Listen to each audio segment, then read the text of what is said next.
Hello my dear students, welcome you all to botany class. In the previous class we have discussed about the food plants like rice, wheat, maize and some of the pulses like Bengal gram and the pigeon pea. Okay. And one of the food plant was not yet discussed, that is sugar cane. Okay. Hoping that you are all safe at your home and doing well at your studies. We shall today discuss about the major food crop in India, economically as well as the food crop, that is sugar cane. Okay. You all know that sugar cane plant crop is used in manufacture, in preparation of the sugar, jaggery and many more byproducts like the bagasse for many purposes, for preparation of wine, spirit, alcohol, etc. And here botanically the sugar cane belongs to kingdom Plantae, the plant kingdom, and class Magnoliopsida, order Poales, family Poaceae, genus Saccharum and species Saccharum officinarum, Saccharum sinensis, Saccharum barberi. In various parts of the world, in various parts of India, there are many species of Saccharum. Okay. But the most common species is Saccharum officinarum, which is most commonly grown especially in South India. Okay. We shall now see the origin of the sugar cane. There are two centers of domestication of sugar cane. Okay. First center for Saccharum officinarum, which is founded by Papanus in New Guinea. The first center was New Guinea, and other center where the Saccharum sinensis was grown is the Taiwan and South China. Remember, Saccharum officinarum in New Guinea, Saccharum sinensis in Taiwan and southern China. Okay. Here Papanus and Austronesians originally primarily used sugar cane as food for domesticated pigs. Earlier they used sugar cane for pigs, but later on they found that the uses are also better and good for human beings. Then it has been practice preparation of sugar and jaggery, etc. The spread of both Saccharum officinarum and Saccharum sinensis is closely linked to the migrations of Austronesian people. Means as this Austronesian people went to other countries, then they also got migrated. Saccharum barberi was only cultivated in India after introduction of Saccharum officinarum. Okay. Earlier only Saccharum barberi was grown, but later on Saccharum officinarum was taken from some other countries like China, New Guinea, Taiwan, etc.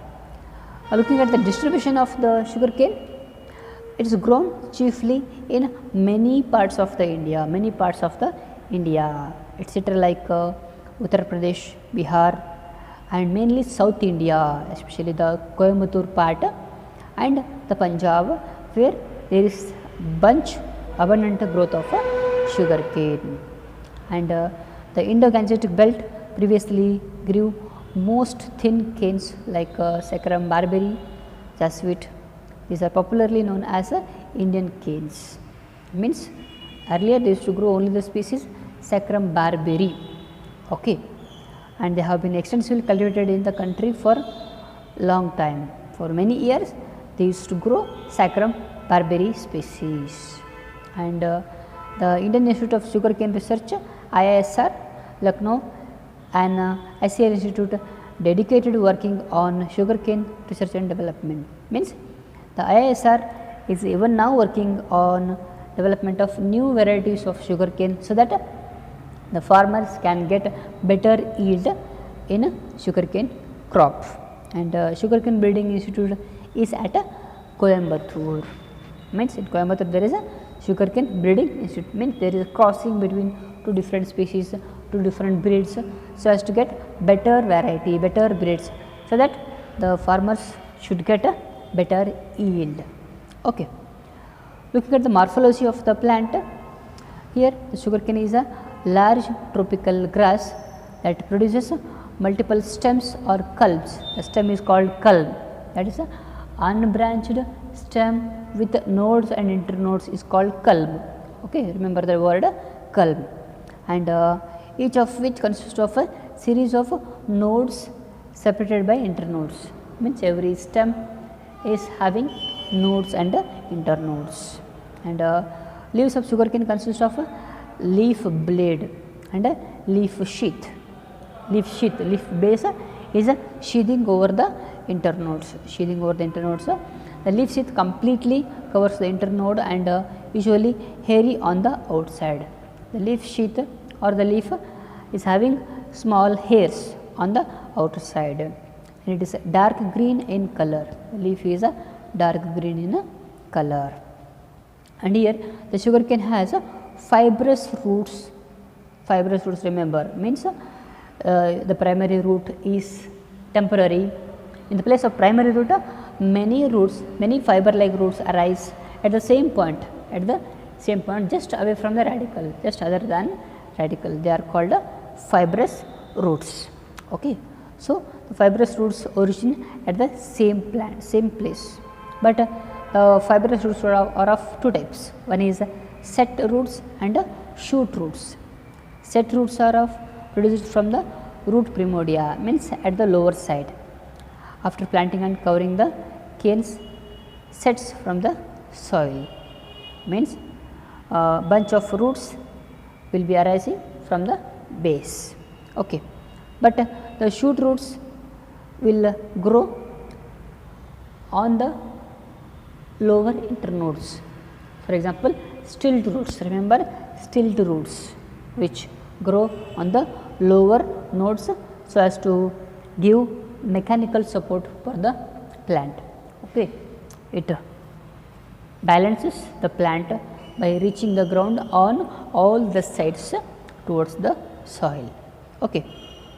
And all of you know, the stem may have 20 to 40, 50, even more number of internodes. The stem is full of sucrose, sugar. Cultivation, all of you know that naturally it grows with the help of the rhizome and suckers. It grows mainly with the help of rhizome, but for growing artificially, the stem cuttings will be grown. Stem cuttings are used, means the cutting with one or two internodes, one or two nodes will be used. It is buried in soil, and when water is applied, the node or the one small eye, one axillary bud germinate into one new plant. Okay, one axillary bud germinate into new sugarcane plant. Like that, many more plantings can be produced by using one sugarcane plant. Okay, one plant, during cultivation, one node equal to one new plant. Okay, if the sugarcane has 10 actively growing nodes, then by using that 10 new sugarcane plants can be grown. Okay.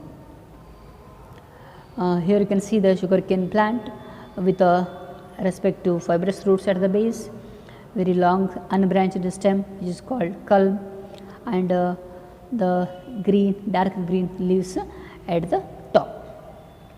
Coming to the uses of the sugarcane, it is mainly used as a industrial crop, as the cane is supplied to sugar industries, mainly the production of the sugar.